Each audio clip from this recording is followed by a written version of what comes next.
आज की कहानी थोड़ी उथल पुथल है। उथल पुथल वाली इसलिए कही क्योंकि एक तो अफ़गानिस्तान का नाम जब जहन में आता है तो हमेशा कुछ ना कुछ उथल पुथल की चीज़ें भी सामने आ जाती हैं, क्योंकि अफ़गानिस्तान का इतिहास रहा है। ख़ासतौर पर अगर इन बीते तमाम सालों में आप देखें तो वहाँ कुछ ना कुछ होता रहता है।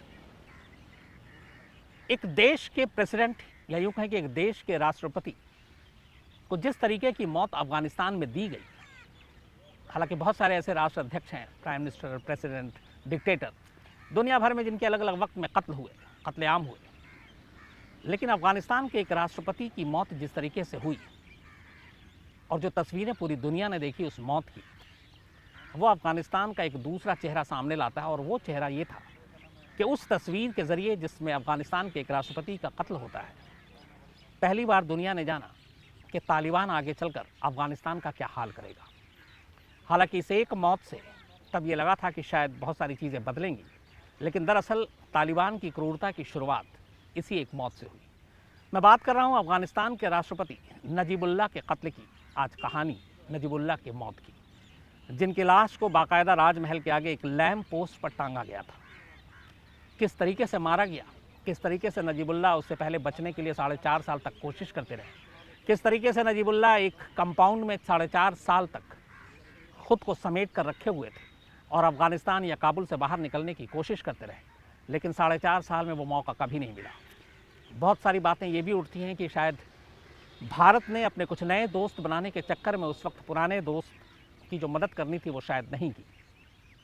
और कई लोगों का ये भी कहना है कि पूरी दुनिया में उस वक्त भारत ने ये कहा था कि नजीबुल्लाह को वो काबुल से निकालेंगे, लेकिन निकाल नहीं पाए। उसकी बहुत सारी वजह थी। तो ये सारी कहानियाँ समेट कर आज आपको सुनाता हूँ। अफ़गानिस्तान शुरू से उथल पुथल रहा है। अलग अलग हुक्मरानों ने, राजाओं ने वहाँ पे हुकूमत की, लेकिन अफ़गानिस्तान की असली जो ताकत है वो कबीलाई है। वहाँ अलग अलग कबीलों में लोग बटे हुए हैं, अलग अलग कबीलों के अपने अपने कानून हैं, नियम हैं।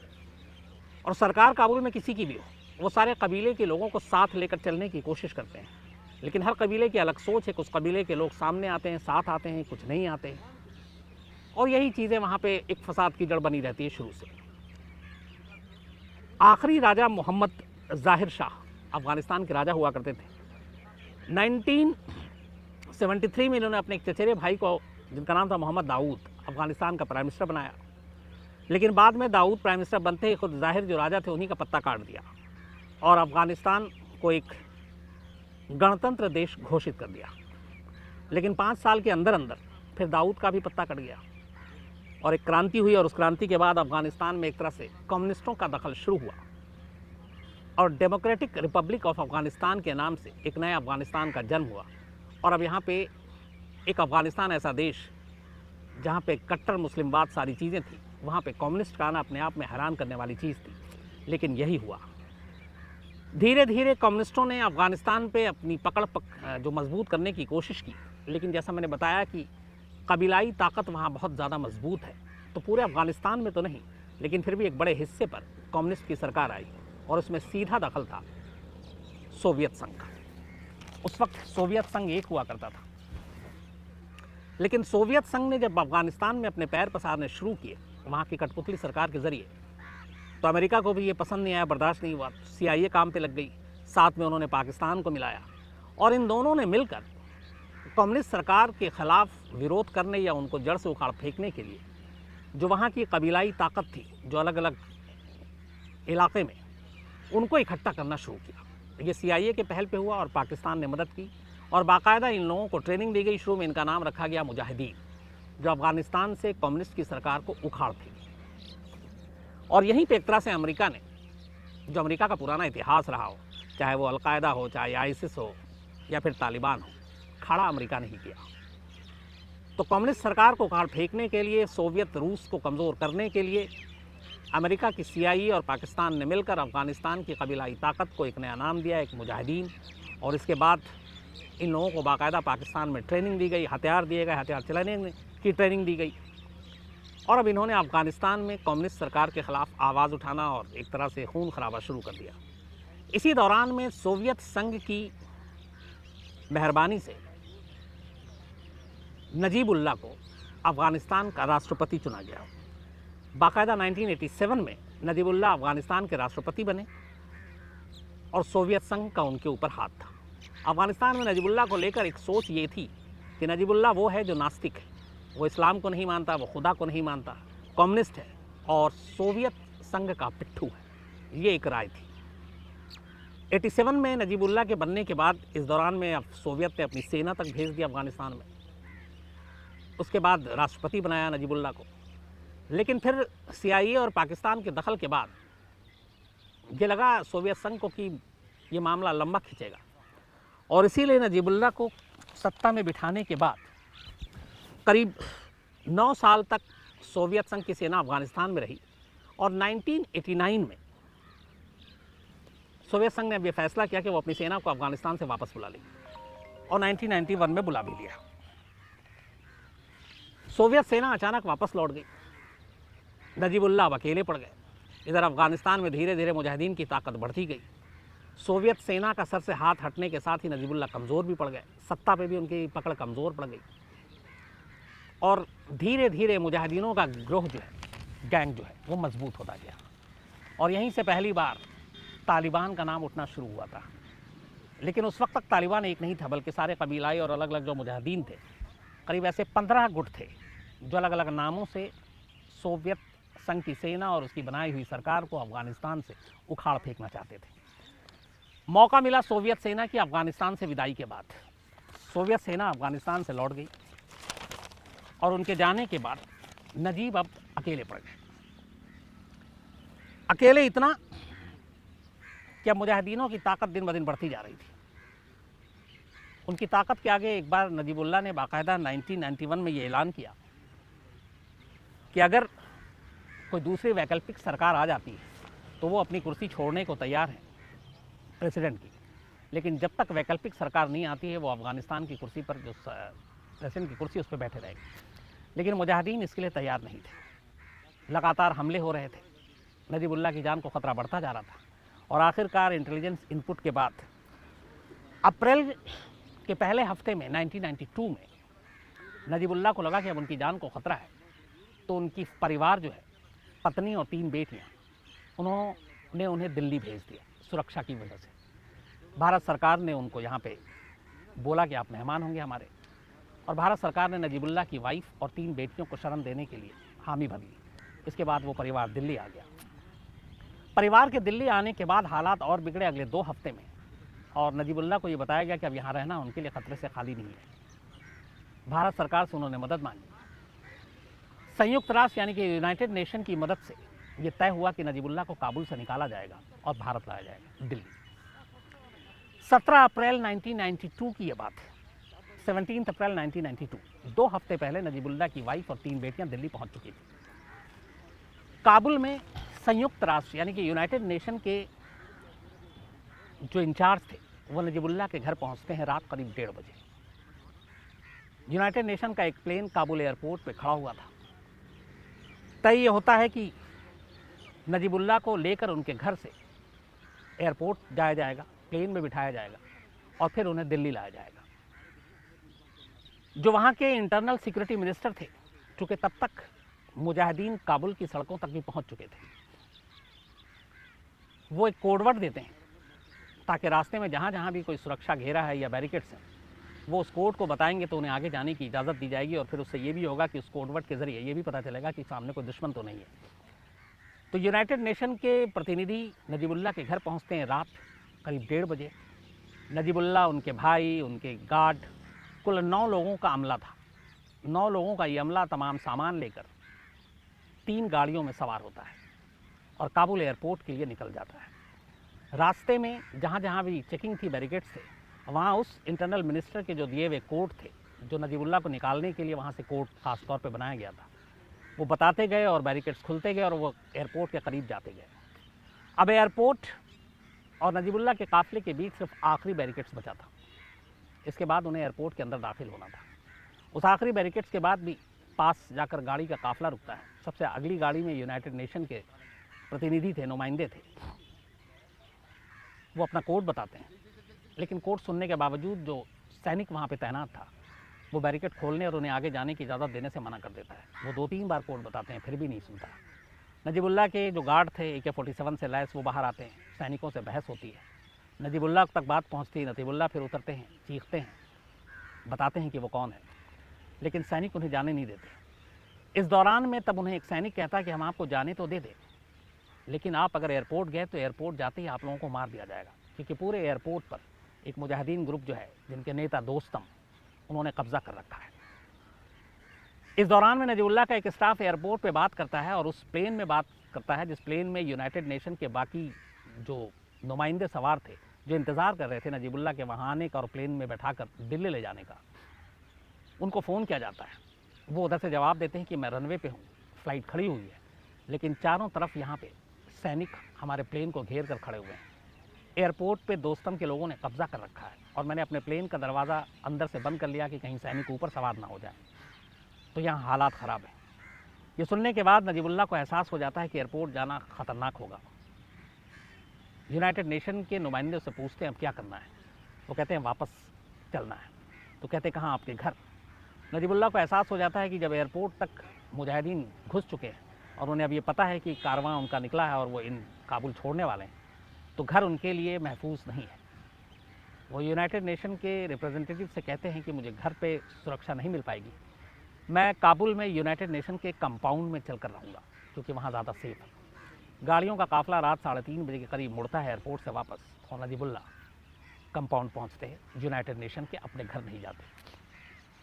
इस दौरान भारतीय एम्बेसी को फिर फ़ोन किया जाता है। उस वक्त भारतीय जो एम्बेसडर थे सुबह करीब 4 बजे यूनाइटेड नेशन के कंपाउंड में पहुंचते हैं। वो पहले शख्स थे जो उस पूरी घटना के बाद नजीबुल्लाह से मिले थे।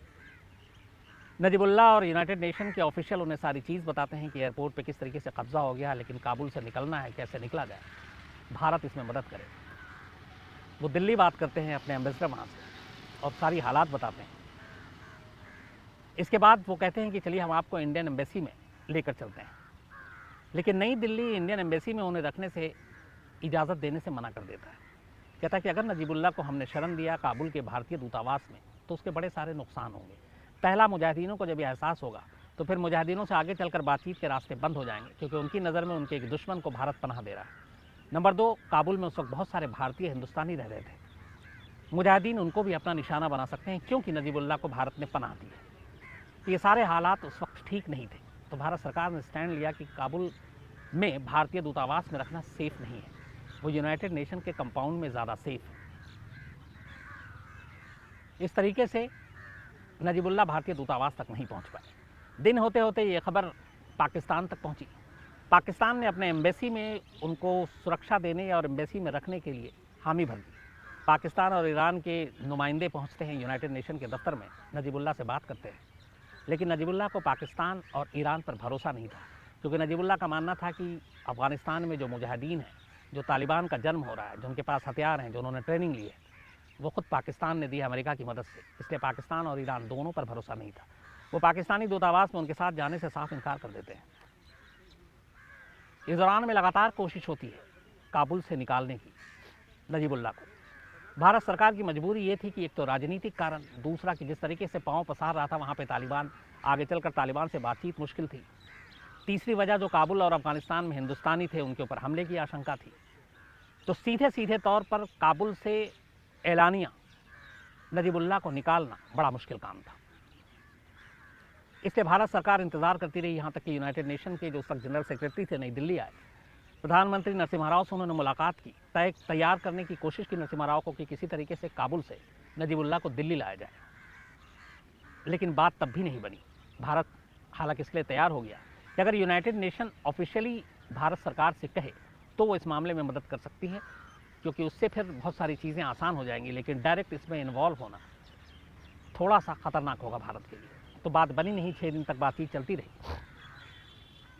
एक बार भारत ने एक दूसरा प्लेन भी काबुल भेजा, लेकिन तब भी बात नहीं बनी। एक और बार भारत ने कोशिश की नजीबुल्लाह को निकालने की, लेकिन इस शर्त के साथ कि पाकिस्तान को इसमें भरोसे में लिया जाए और जो तालिबान हैं उनके नेताओं को भी भरोसे में लिया जाए और उनकी रजामंदी से जो नजीबुल्लाह है उनको काबुल से यहाँ तक लाया जाए, ताकि फिर वो भारत के ख़िलाफ़ कोई एक्शन न ले सकें और उनके साथ बातचीत का रास्ता भी फ्यूचर में खुला रहे। लेकिन ये भी बात नहीं बनी। धीरे धीरे वक्त बीतता गया। 4.5 साल तक अगले नजीबुल्लाह काबुल में यूनाइटेड नेशन के कंपाउंड में ही रहे, अपने भाई के साथ, अपने अंगरक्षक के साथ। इस दौरान में ये भी हुआ कि खुद उनके अपने लोगों ने उन्हें धोखा दे दिया। उनके जो अपने सेना अध्यक्ष थे और जो उनके विदेश मंत्री थे, उन लोगों ने भी नजीबुल्लाह से पिन छुड़ाने की कोशिश की, क्योंकि उन्हें मालूम था सोवियत सेना जा चुकी है, मुजाहिदीन का दबदबा बढ़ रहा है। तो बाकायदा उन्होंने मुजाहिदीनों के साथ समझौता कर लिया। विदेश मंत्री ने तो यहाँ तक रेडियो पे अनाउंसमेंट कर दिया कि नजीबुल्लाह अफगानिस्तान छोड़कर भागने की कोशिश कर रहे थे और सेना ने उन्हें रोक लिया। उस रात की उन्होंने कहानी भी सुना दी और इस तरीके से उन्होंने अपने आप को बचा लिया। तो नजीबुल्लाह के जो क्लोज साथी थे, धीरे धीरे करके उन्होंने भी पीछा छुड़ा लिया। अब नजीबुल्लाह की ज़िंदगी और मौत यूनाइटेड नेशन के उसी कंपाउंड में, वो वहीं पे सुरक्षित थे, वहीं पे सेफ थे। धीरे धीरे वक्त बीतता है, इधर मुजाहिदीनों का लगातार कहर बढ़ता जाता है। मुजाहिदीन धीरे धीरे करके अफगानिस्तान के एक एक इलाके पे जीत हासिल करते जाते हैं। यहाँ तक कि कई जगह तो ऐसे थे जहाँ पे अफगानिस्तान की सरकार के पास जो बाकी काम चला रहे थे, जहाज़ में पेट्रोल के लिए भी पैसे नहीं थे जिससे कि उड़ान भर के कहीं पे हमला किया जा सके। तो कई इलाके अब तालिबान ने यूं ही जीत लिए। 4.5 साल बीत जाते हैं। 4.5 साल बीतने के बाद आखिरकार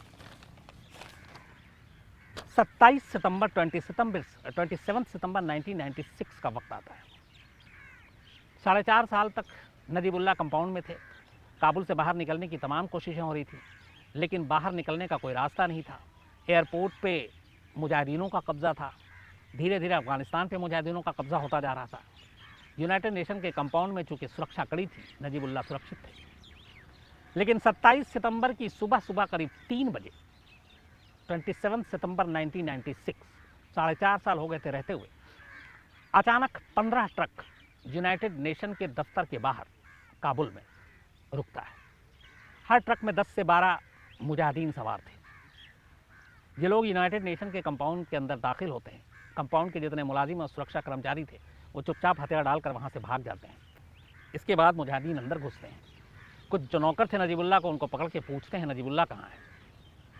उसके बाद वो नौकरों को छोड़ते हैं, पूरे कंपाउंड की तलाशी लेते हैं और आखिरकार नजीबुल्लाह और नजीबुल्लाह के भाई दोनों यूनाइटेड नेशन के कंपाउंड में उनके हाथ लग जाते हैं। नजीबुल्लाह को पकड़ने के बाद बाल खींचकर वो बाहर लाते हैं। पहले तो बहुत बुरी तरह से पीटते हैं और इसके बाद उनके प्राइवेट पार्ट्स को काट लेते हैं। प्राइवेट पार्ट्स काटने के बाद मुंह में सिगरेट ठूंसा जाता है जबरन। उनके कपड़ों में अफगानिस्तान की करेंसी डाली जाती है और फिर सीधे सर पे गोली मार दी जाती है। गोली मारने के बाद नजीबुल्लाह की लाश को बाहर लाते हैं और ट्रक से बांधते हैं और काबुल की सड़क पर कई घंटे तक उस लाश को घुमाते हैं। इसके बाद सुबह होती है। सुबह पहले वो उस लाश को नजीबुल्लाह और उनके भाई दोनों एक क्रेन से लटकाते हैं। उसकी तस्वीर सोशल मीडिया पे आज भी है। क्रेन से लटकाने के बाद बहुत सारे लोग आते हैं, देखते हैं। तब तक उन्हें भी अब पता चल गया था कि ये तालिबान क्या है, आने वाला वक्त इन्हीं का है। तो वो भी नजीबुल्लाह के ख़िलाफ़ नारे लगाते हैं। फिर क्रेन से लाश उतारी जाती है और उसके बाद काबुल में राजमहल के बाहर एक लैंप पोस्ट पर बाकायदा नजीबुल्लाह की लाश को लटकाया जाता है और घंटों यूं ही लटका रहता है। किसी की हिम्मत नहीं थी कि उतारे और लोग उस लाश के साथ आकर पूरी बेहुरमती करते हैं, गुस्सा उतारते हैं। जब सारे लोगों का मन भर जाता है, यहाँ तक कि तालिबान और मुजाहिदीन उस वक्त इस्लामिक तरीके से नजीबुल्लाह को दफनाए जाने का भी खिलाफ और विरोध कर रहे थे। उसके नमाज जनाजा को भी पढ़ने नहीं देना चाहते थे। लेकिन कब हैवानियत की सारी हदें पार हो गई, उसके बाद दखल हुई, रेड क्रॉस की टीम पहुंचती है और आखिरकार तालिबान और मुजाहिदीन रेड क्रॉस की टीम को नजीबुल्लाह और उसके भाई की लाश को सौंपने के लिए राज़ी हो जाते हैं। फिर उन दोनों की लाशें रेड क्रॉस अपने कब्ज़े में लेती है। फिर उनके जो कबीला था काबुल से बहुत दूर, उस कबीले में उनकी लाश को ले जाया जाता है और दोनों को वहाँ फिर ले जाने के बाद इस्लामिक रीति रिवाज से दफना दिया जाता है। नजीबुल्लाह की इस मौत, नजीबुल्लाह की उस लाश को पहले क्रेन से लटकाना, फिर लैंप पोस्ट से लटकाना, वो तस्वीरें आज भी लोगों के जहन में जिंदा हैं। और ये तालिबान की क्रूरता की पहली तस्वीर थी। इसके बाद तो तालिबान ने आने वाले वक्त में न जाने कितनी तस्वीरें दिखाई। ये थी अफगानिस्तान के राष्ट्रपति के कत्ल की कहानी। नजीबुल्लाह की पत्नी और 3 बेटियां उसके बाद से लगातार नई दिल्ली में भारत सरकार ने उन्हें शरण दी। अफ़गानिस्तान के बहुत सारे लोग आज भी भारत सरकार का धन्यवाद और शुक्रिया कहते हैं, ख़ासतौर पर उस कबीले के लोग जिस कबीले से नजीबुल्लाह का ताल्लुक़ था। वो कहते हैं कि भारत सरकार का शुक्रिया कि उन्होंने नजीबुल्लाह की वाइफ और 3 बेटियों को अपने यहाँ पनाह दिया। लेकिन उनके अंदर एक मलाल भी है कि अपने कुछ नए दोस्त बनाने के चक्कर में भारत सरकार ने नजीबुल्लाह की उस वक्त मदद नहीं की। अगर मदद उस वक्त कर लेती तो शायद नजीबुल्लाह भी काबुल से निकलता।